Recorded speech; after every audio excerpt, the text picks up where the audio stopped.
Hello mga Green Hand. For today's video ay dito muna ako sa side na to guys sa ating pond. So medyo na-miss ko na talaga yung ating mga crayfish. Sa mga nagtatanong guys kung ano yung crayfish. Crayfish is a freshwater crustaceans guys. So family po siya ng lobster pero sa mga tubig tabang lang sila nabubuhay guys. Hindi sa dagat. So guys, itong ginagawa natin, dinidrain ko kasi muna yung ating pond para makita ko na yung mga buried females natin guys, kung may mga available na po na buntis dyan. So kailangan na nating i-separate.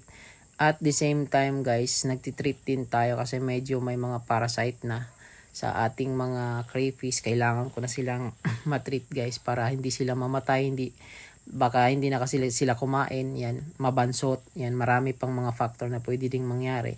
So mga ka-greenhand, kailangan ko rin na maglinis ng pond kasi medyo dyan po nang gagaling yung mga parasites. Tsaka yung tubig din, kailangan din nating palitan guys every week. So ito ngayon guys, medyo nakalimutan ko kasi medyo busy tayo sa ating mga halaman guys. Nakalimutan nating magpalit ng tubig.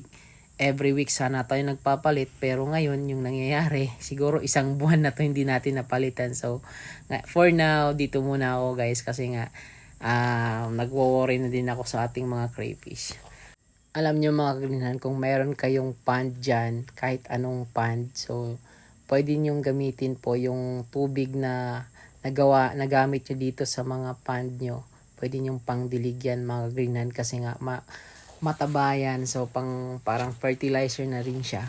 So yun yung ginagamit ko ngayon guys, yung mga na ano natin na tubig na galing dyan sa pond, dinidilig ko po yan sa ating mga halaman, lalo na sa mga Homalomena natin guys. So medyo effective din siya kasi tumaba din po yung mga halaman natin guys. Diyan din ako minsan kumukuha.